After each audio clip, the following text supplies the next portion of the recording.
Saga Crônicas de um Presidiário. Leia este filme. Acorda, paz. Bati com Fusca. Livro 5.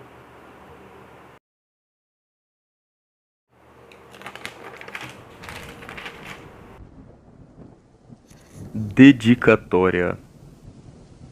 Dedico este livro completamente a Deus. Manifesto sobre a imagem de seu Filho Jesus, Verbo eterno que se fez carne, entendendo por completo o que pode chegar a ser o pensamento humano, que prepotentemente só assume a soberba de se achar incompreendido. Prefácio. Edito este livro, mais um trabalho como um homem livre que hoje sou capaz de ser. Nesta vida que segue, continuo buscando a paz, que me dizem por todos os lados é capaz de existir. Quando se procura a matéria neste mundo de fartura de informações, ouço muito mais da vida do que gostaria de entender, ou aceitar, se me permite a linguagem que pode se tornar adaptável antes mesmo de ser compreendida. Sobre o excesso de nadas, embasado por todos, defendido por muitos, viaja o pensamento humano, embasando novas teorias do que pode se buscar diariamente. Continuo buscando um Deus vivo e manifesto, capaz de me apresentar a paz que ouço existir. Quanto mais busco sua face, encontro novas faces que é capaz de assumir, por acreditar se manifestar nas histórias de tantos próximos, mundo afora, escrevendo a profecia deste mundo, que para assim ser considerada, levando tal nome, deve se concretizar.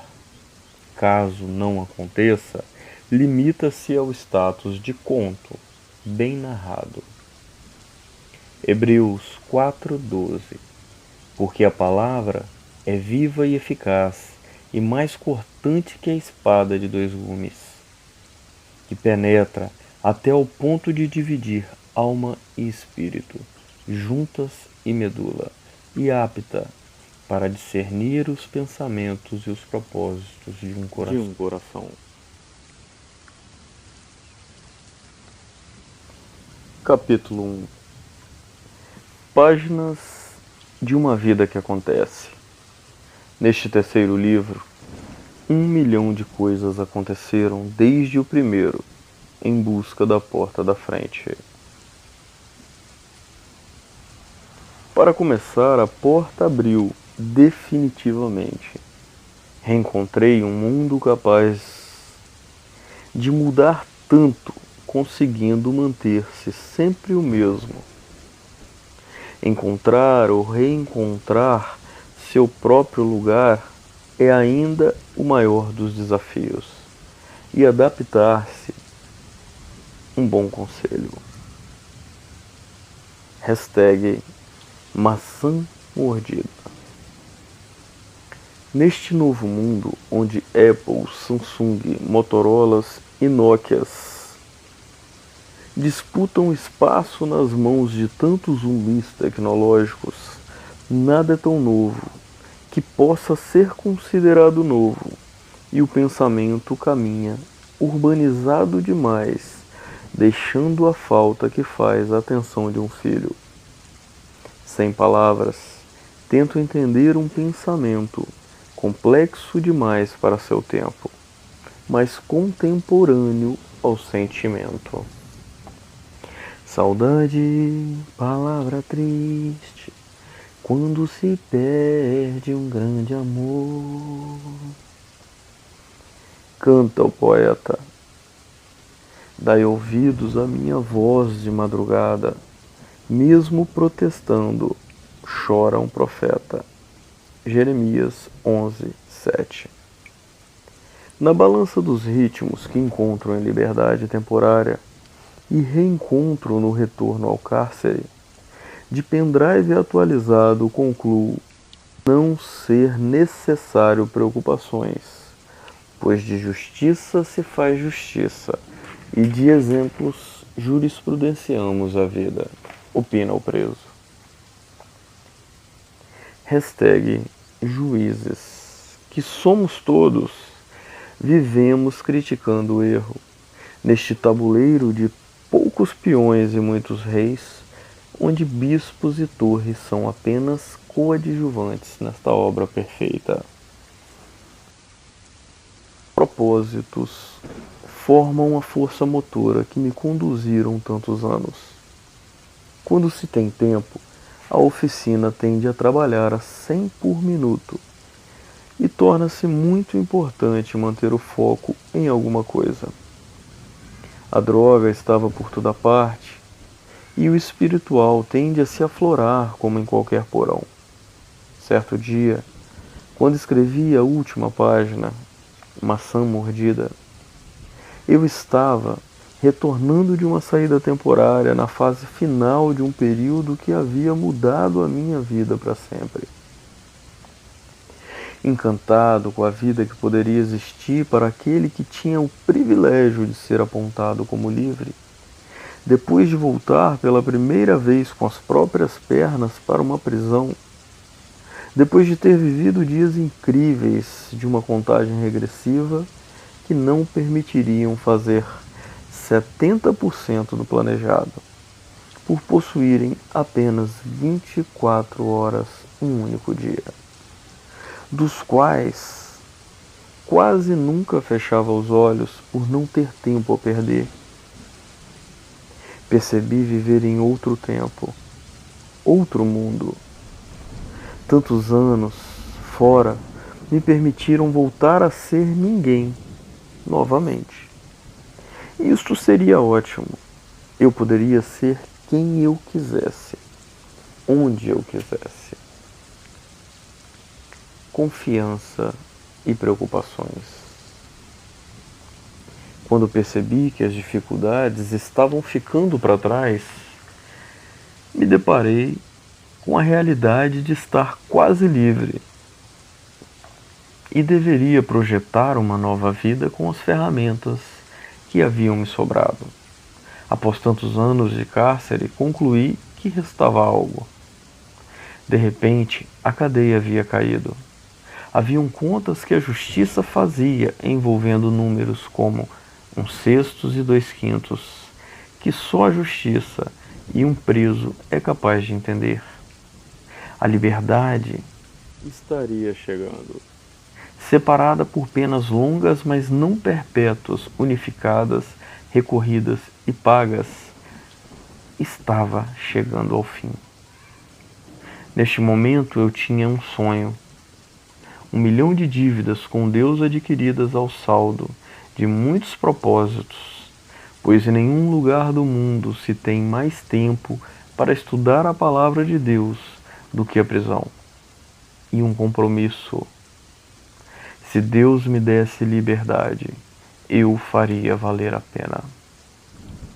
Se não fizesse, voltaria. Quando se promete algo a Deus, acredito que da mesma forma que esperamos que Ele possa e deva cumprir seus compromissos, devemos cumprir os nossos votos, pois a cobrança tende a ser assustadora. Se voltarmos ao vômito, se a palavra diz que um espírito, quando expulso, tende a vagar, e quando volta traz consigo 7, e encontra a casa limpa e adornada. Mantê-la limpa seria o maior dos desafios, pois se tinha algo que eu havia aprendido na prisão, é que Deus é amor, mas também é fogo consumidor. E então, o que eu faria em liberdade? Quem eu seria? Após tantos anos, não é possível que lembrassem do jovem rebelde que havia sido. Decidi junto com a família que deveria sair de onde sempre vivi. Inexplicavelmente, minha família estava mais unida do que nunca, e parte dela havia se estabelecido em um interior próximo, mas isolado, e esperavam para me receber. Tive dúvidas a princípio, até conhecer o nome do local. Patrimônio Alto Liberdade. Como poderia ser mais feliz do que morar em um lugar chamado Liberdade? Estando eu livre novamente, este era o sinal para quem esperava tantos sinais, característica própria de quem conversa com Deus. Quando se começa a ter intimidade com Deus, naturalmente acha-se um pouco louco, pois ele usa sua vida para escrever a história deste mundo. Nada mais natural do que ele usar as coisas loucas deste mundo para confundir as sábias.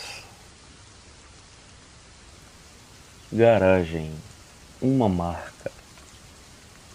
Quando a justiça me concedeu a tornozeleira eletrônica, a princípio acreditei ser injusto, pois eu tinha o direito adquirido à liberdade. Como eu iria morar onde eu queria, se todos saberiam e ainda seria monitorado diariamente? Em vez de agradecer a conquista, reclamei por ter me tornado murmurador. Naturalmente, tive medo, pois endereço autorizado era conhecido por muitos e eu havia acumulado muitos inimigos no crime. E ainda não tinha consciência do exército que Deus pode mobilizar com facilidade para guardar aos que ama. Eu ainda possuía a ilusão de um mundo perigoso que havia ajudado a criar. Mesmo livre, você pode ser preso a ilusões de mundos próprios. Sem emprego e cheio de vontade para o trabalho, tomei a decisão de abrir uma porta, um endereço paralelo, uma garagem. Daria certo? Deus de Aliança estampava a placa. Contrariando minha família, comecei as atividades, mesmo sem permissão para sair de casa. Alguns amigos acreditavam em mim e abriam e fechavam as portas todos os dias. O projeto seria de uma oficina, uma loja de carros, mas por enquanto era um lava-jato, endividado desde o início de suas atividades, pois eu colocava os meus sonhos à frente da realidade do país, do ritmo que não estava acostumado a acompanhar mais. Natural, depois de tantos anos preso, o mundo tinha um novo ritmo. Eu coloquei os meus sonhos à frente da razão, certo ou errado. Nunca vou saber. A vida nos obriga a descobrir diariamente. Quando chegamos a uma conclusão, haverá outro dilema à espera de respostas. Acredito hoje sermos uma experiência nas mãos de Deus. Cada um ao seu modo, entre a fé e a razão, nos tornamos exemplos de uma história viva que se conta há milênios por uma humanidade pensante. Hebreus 11 diz: a fé é o firme fundamento das coisas que se esperam, a convicção das coisas que não se vê. Acredito eu que a fé é escolher acreditar.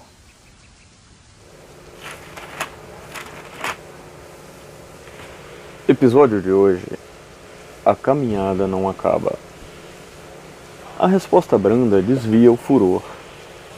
Começa o provérbio do dia dizendo: E encerra o sábio ao afirmar que a honra antecede a humildade. Penso,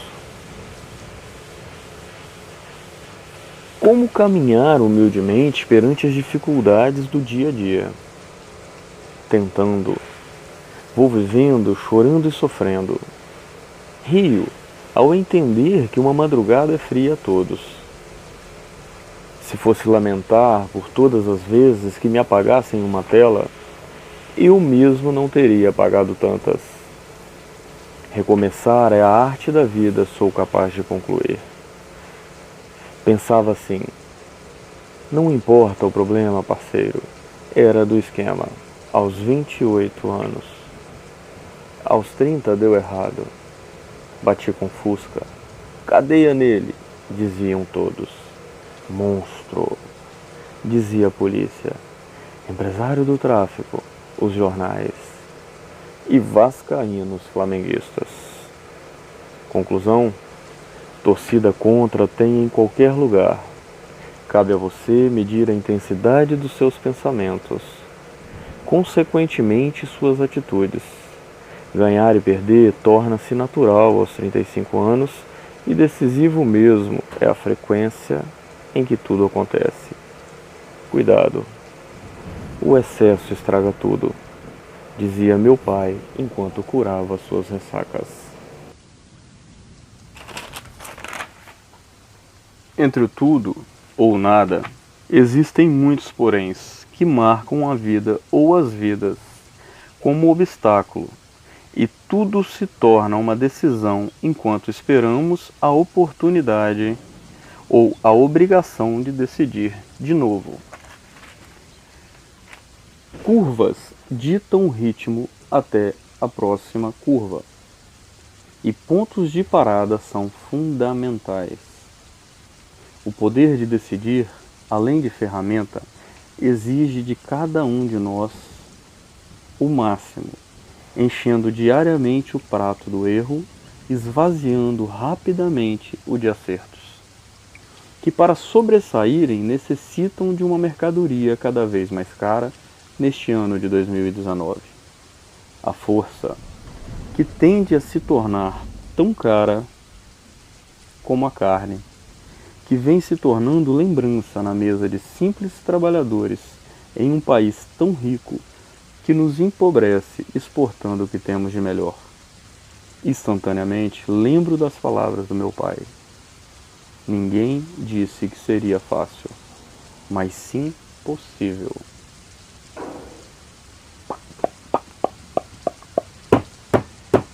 Uma empresa a mais. Na vida, nada faz sentido. O sentido que as coisas alcançam é o rumo que você permite que a tua vida vá. Admiro pessoas trabalhadoras e até me considero uma delas. Sou focado no trabalho e pego sempre serviço cedo, além de não ter hora para sair, mas sempre tenho um mas. Não consigo trabalhar como empregado. Mesmo sabendo que é muito bom ter um ordenado e desta forma é mais fácil organizar a própria vida, hoje me pergunto, e o fruto do meu trabalho? Acredito que o destino dos recursos são mais importante do que ganhá-los, pois independente do que dizem ou propagam os meios de mídia, tudo produz dinheiro. Em todos os lugares é possível ganhar honestamente recursos. E quando parecer que não é possível, ou você não conseguir enxergar a própria receita, ainda poderá trabalhar para alguém exigindo seu salário, como fruto do seu suor. Se muito ou pouco, ainda assim é fonte de recursos. Paulo, o escritor bíblico, disse: todo trabalhador é digno do seu salário. Enquanto escrevia, exortando a igreja primitiva que se ajustava diariamente, imersa em dúvidas, como seria viver sobre a bandeira cristã? Deus nos deu o trabalho como castigo pelo pecado de Adão, mas como o Pai sempre coloca suas lições, uma oportunidade de crescimento rumo à edificação do caráter, tornando-se hoje sentido de vida da humanidade. Não somos capazes de definir hoje se vivemos para trabalhar ou se trabalhamos para viver. E nosso fruto tem ficado aos próximos, independente da área que somos capazes de contribuir. Da mesma forma que herdamos de alguém as referências que hoje temos. Salomão, em toda a sua sabedoria, disse em Provérbio, descrevendo em muitos versos a importância do trabalho. Logo à frente, em Eclesiastes, prega não ser mais que vaidade, quando em excesso. Minha dúvida sempre foi onde seria o limite, como e quando seria suficiente.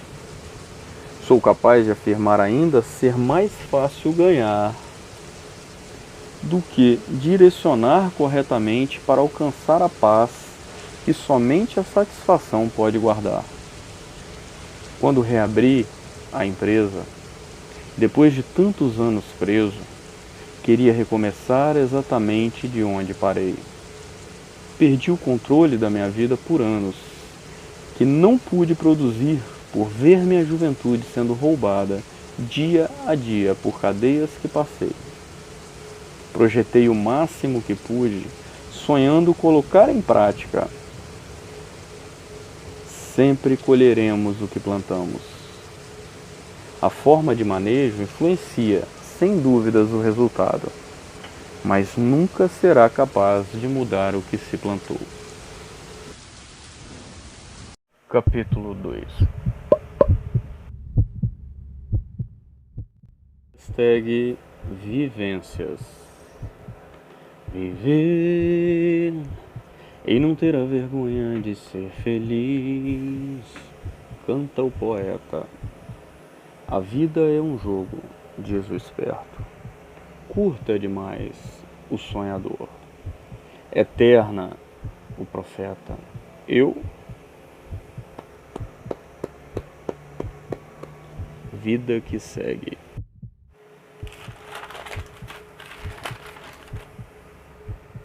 A presença e a ciência.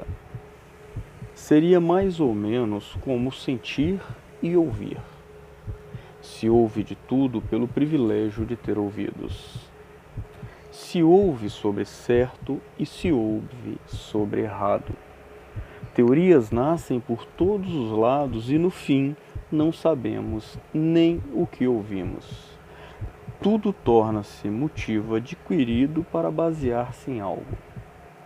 O que seria algo? Talvez fosse o que se sente. Algo que seria capaz de calar a ciência?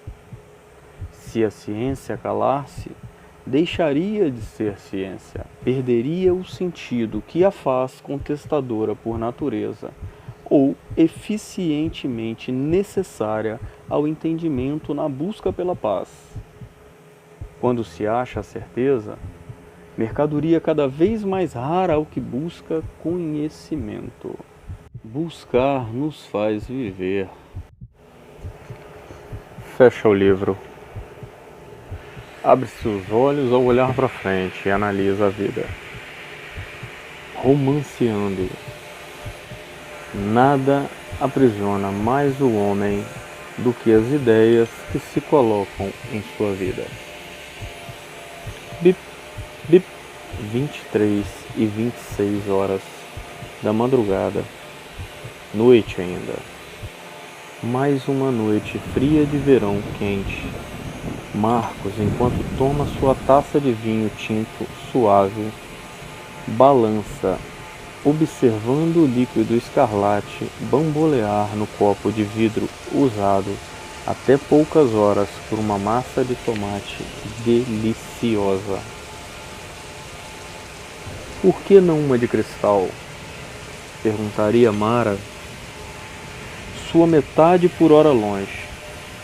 nunca suave, afirmaria seu pai, e concluiria: vinho deve ser seco, suave seria suco de uva adoçado. Um ano de liberdade, ou quase. Reflete Marcos enquanto pesa as conquistas, muitas, e algumas derrotas, se houveram. Neste período, um mar de possibilidades se abre por todos os lados enquanto o jovem analisa as possibilidades que não o levam a lugar algum.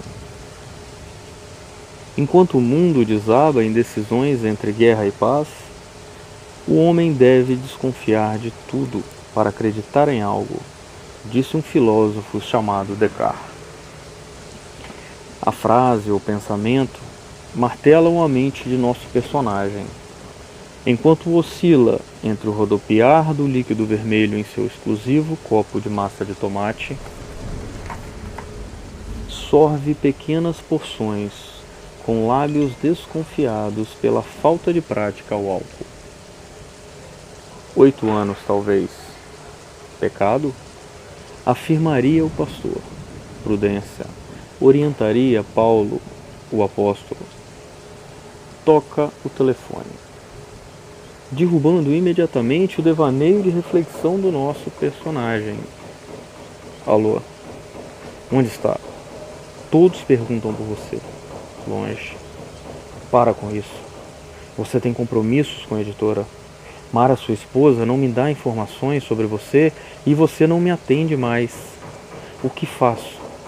Patrocinadores dizem algo sobre surto e eu não sei mais o que fazer.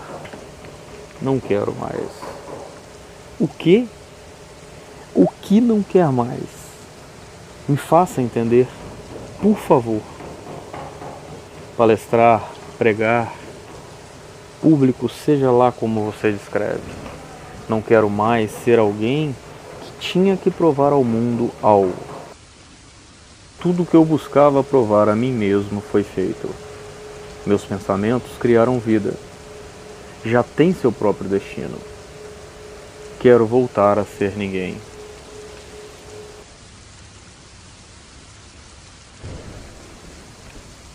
A chuva bate no marco da porta da janela de carvalho cortada à mão, datada de aproximados 250 anos, reformuladas por vidros verdes 10 milímetros.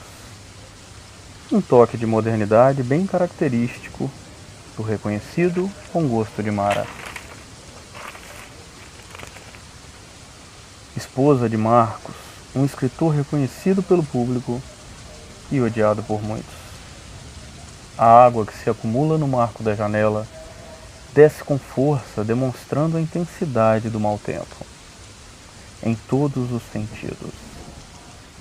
Pensa Mara envolta em dúvidas pelo futuro que se desenha diariamente.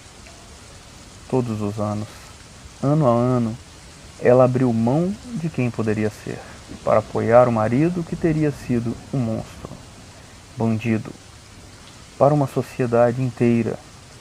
Reconhecimento que o levaram a quase uma década de prisão em cadeias de alta segurança.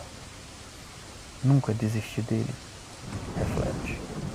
Hoje colhemos os frutos do que Deus pode fazer às vidas das pessoas quando resolve agir em suas vidas.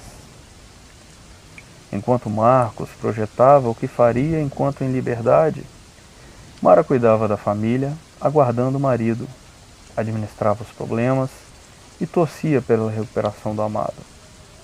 Hoje, nem acredita que tudo tenha passado, e já foram meses de uma vida nova e próspera. Como ela nem acreditaria, e principalmente de forma honesta.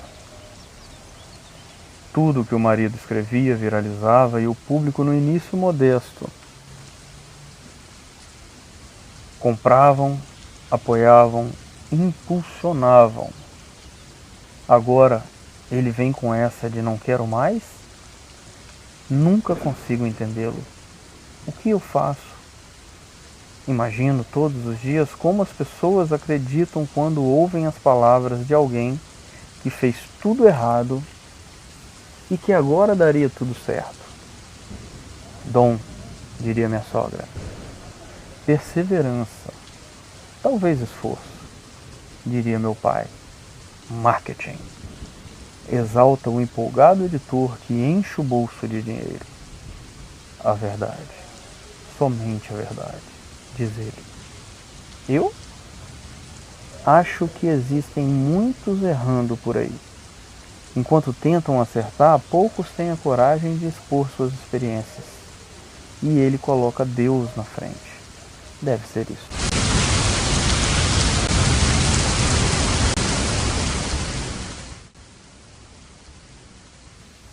Uma madrugada é fria a todos.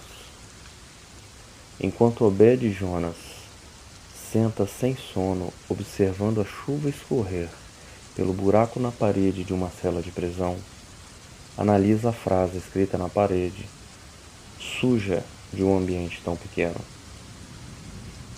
A cela tem 3 metros por 3 metros, 4 camas, um vaso. Um pouco ao lado da porta de ferro frontal, conhecida por todos os moradores do local como Chapão. 5 pequenos buracos retangulares na parede oposta que servem para a insuficiente ventilação de 4 pessoas. Neste momento, estavam em 5.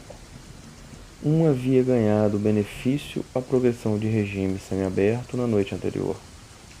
Um homem de 36 anos, preso há 15 em regime final de uma exigente execução penal. Sorte a dele. Pensa o imprensado eterno que ficou. Obed, que agora agradecia pela chuva que abafava ainda mais o ambiente tão sufocante. Sabia que amanhã deveria ser mais fresco. Um pouco mais à direita, na jega ao lado, nome dado às camas. Na cabeceira um texto escrito, meio que desenhado, por um louco ex-preso, hoje escritor, que já era escritor ainda preso, pois já escrevia. Em um devaneio instantâneo, Obed viaja nas paredes de uma página solta de um livro qualquer, escrita a lápis, um pequeno pedaço de grafite, medindo aproximadamente 2 centímetros. Episódio de hoje: um dia qualquer. Um dia feliz, às vezes é muito raro, disse um poeta. Entre frios e quentes, em estações diversas, passam os dias à sua maneira. Se cada um tem seu próprio mal, passo de hoje buscando detalhes que possam valer a memória. Haveria Deus de preparar uma mesa no deserto? Questiona o salmista.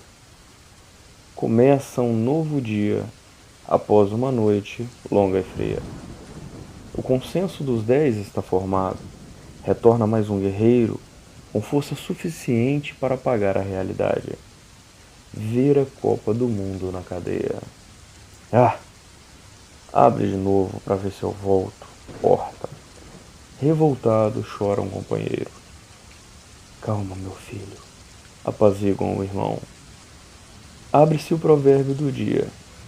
Quem diria, segue a vida. A sabedoria do prudente é entender o seu caminho. Verso 8.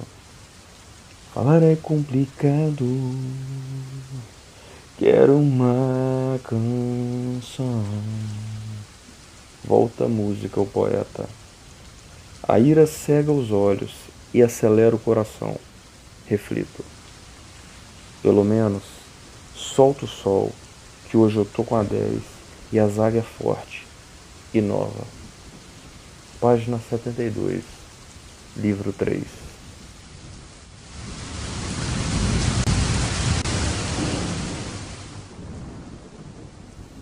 De forma inconsciente, se desenha um sorriso tão raro ultimamente no rosto do envelhecido Obed. sempre que lia aquela página. Era capaz de voltar no tempo e lembrar dos detalhes em que aquela arte nascera, tatuando a parede naquela cela. O autor, desconhecido, assim era assinado à tela. Mas quem não conheceria o escritor?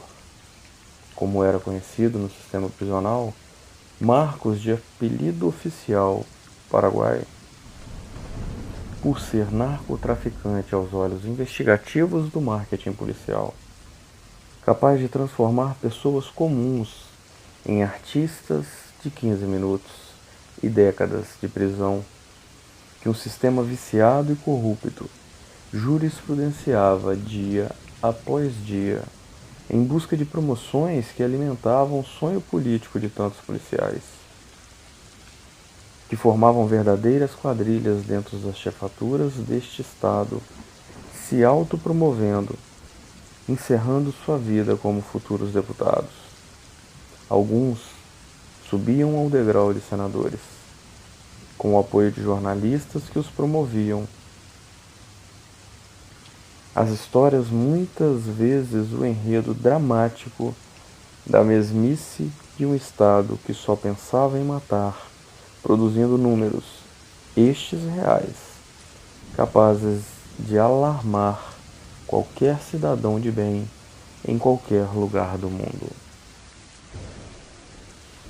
Marcos, sem perceber, acabou sendo exemplo aos que para trás ficaram, pois havia conseguido abrir mão desta vida porca e sistemática que haveria por trás da máquina do crime.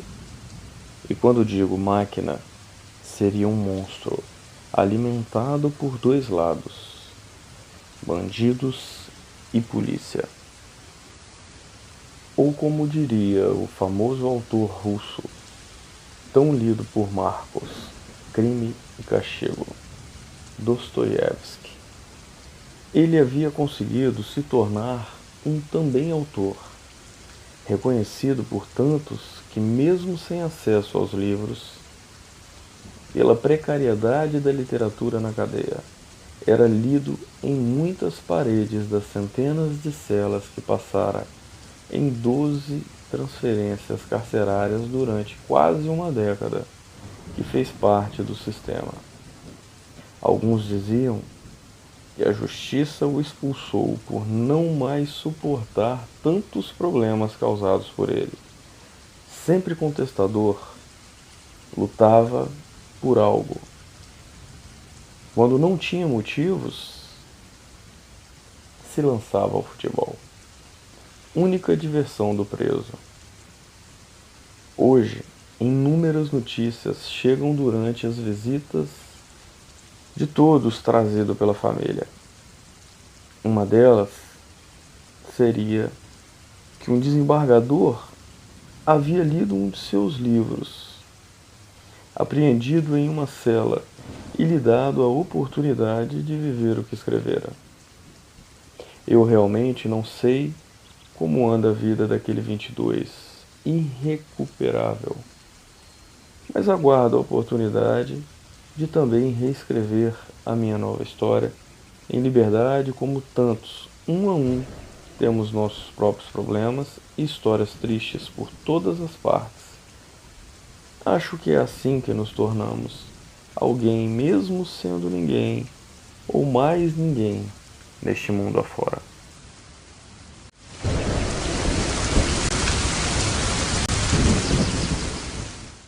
A chefatura de polícia deste estado era um prédio grande, feio, mas muito imponente. O Quadradão, como era conhecido pelos íntimos. Uma obra cheia de infiltrações, com salas apertadas ocupadas por tantos. Induziam a natural reflexão se não seriam cabides de tantas funções repetidas e espremidas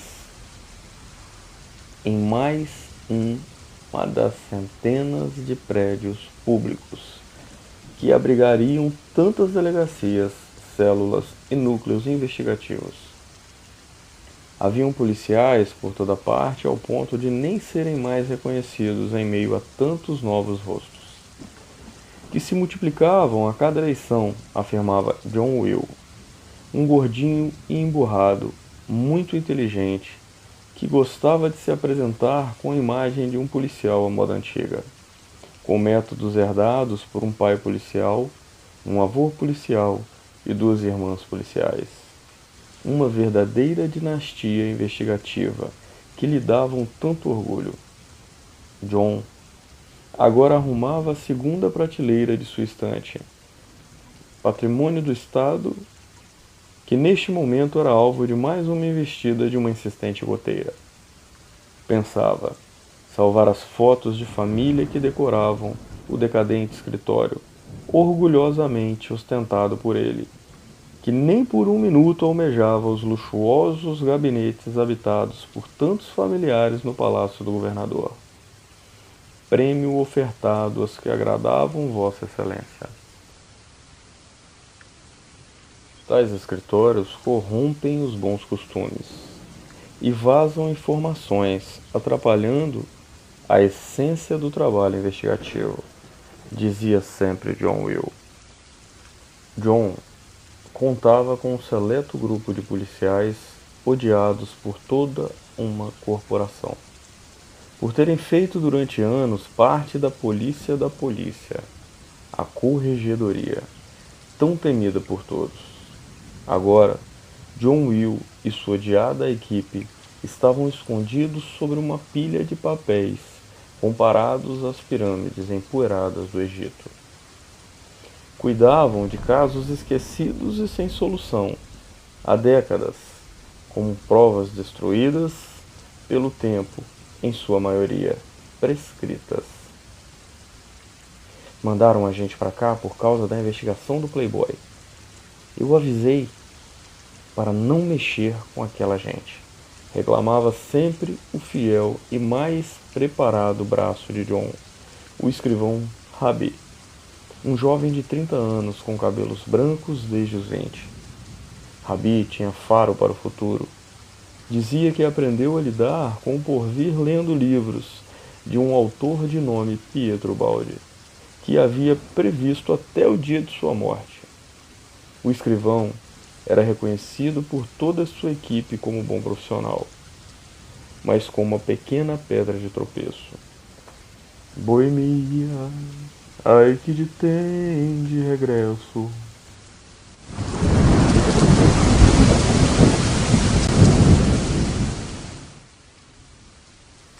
Abre-se a porta, deixando o ambiente um eco característico do ranger da porta de um prédio velho, assustando todos no ambiente que ainda não tinham se acostumado com a nova sala, velha, nas instalações da chefatura. Marília, a única mulher do grupo, salta, assustada pelo inesperado som produzido por uma porta imensa.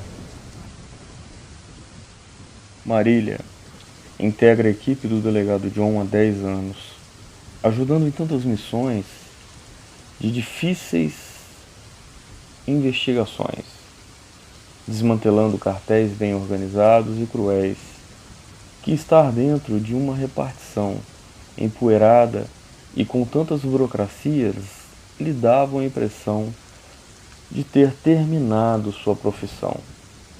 Com o passar dos anos, sua carreira havia lhe dado um jeitão rústico, e a falta de tempo para relacionamentos às vezes a fazia esquecer de suas feminilidades, apagadas com o convívio machista de uma equipe de 5, sempre unidos.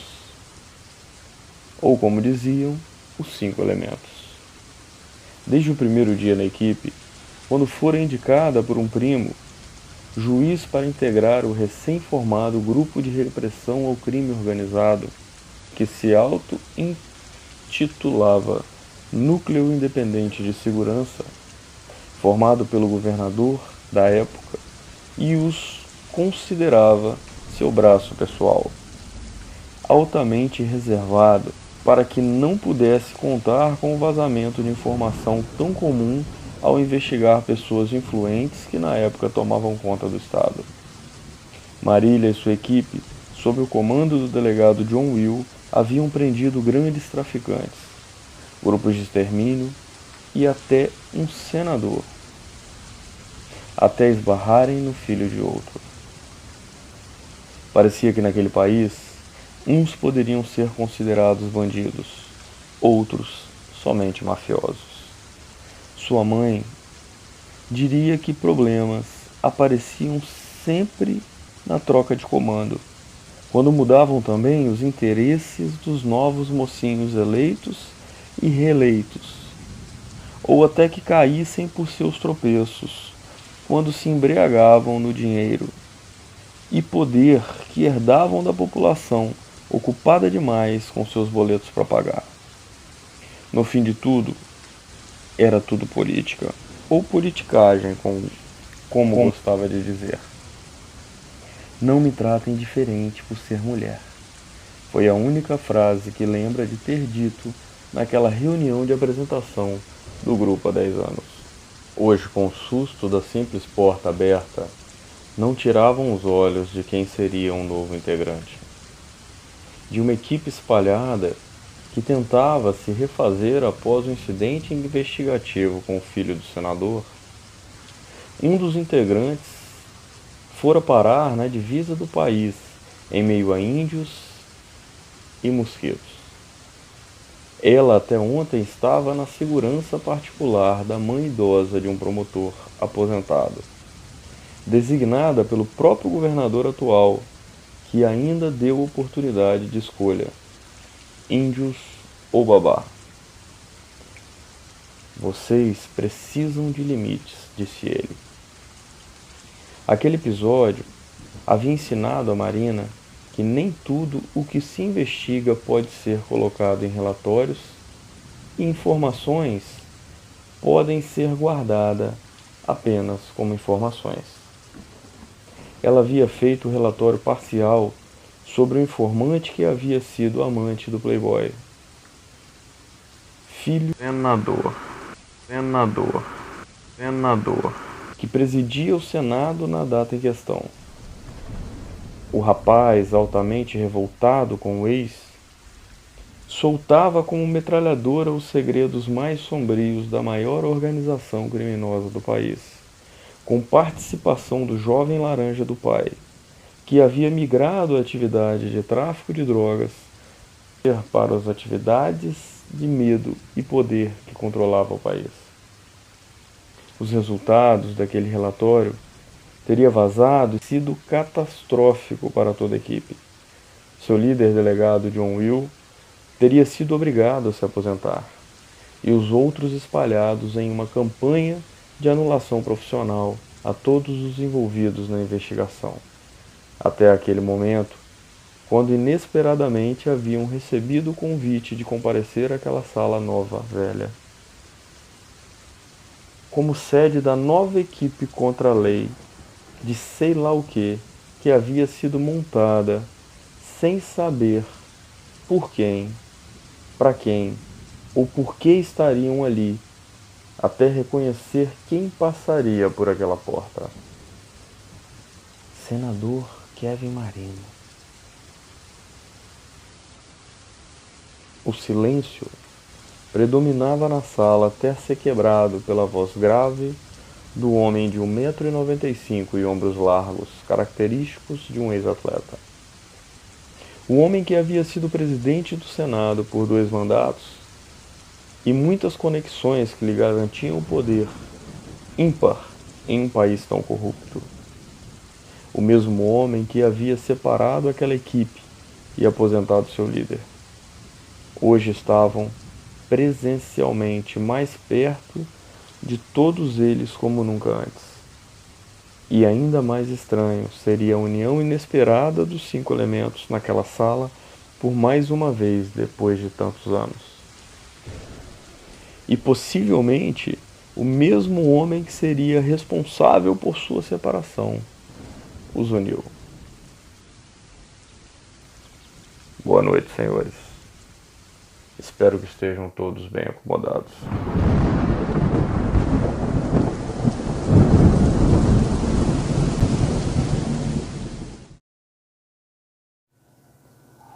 A chuva daria uma trégua nos céus da Fazenda Liberdade. Marcos fazia o que fazia de melhor em sua vida. Pensava, pensava e pensava. Em meio à vista que seus olhos eram capazes de alcançar pela imponente janela. Sua mente ligada no modo automático não conseguia entender o ritmo deste mundo. Hoje era um homem livre, profissional reconhecido e tinha um certo conforto para viver. Dono de pensamentos editados como livro e para muitos era defendido e reconhecido. Para outros, seria apenas devaneios de uma mente viajante. Sobre a crítica, Marcos não se importava. Os fortes entendem, dizia sempre. Qual seria o problema então? Esta seria a questão para o jovem escritor. Na última semana, em uma conversa íntima com a esposa, chegou à conclusão de que era hora de dar início a uma nova fase. Ok? Qual? Tudo que o seu pensamento conseguia enxergar seria tudo que até agora conseguia alcançar. Tudo que Deus havia lhe dado em todos os sentidos. Na obra social que gostava tanto de fazer, da família que hoje poderia conviver. O problema era o futuro, o porvir. Qual seria o motivo de tanto reconhecimento e, principalmente, o que faltava?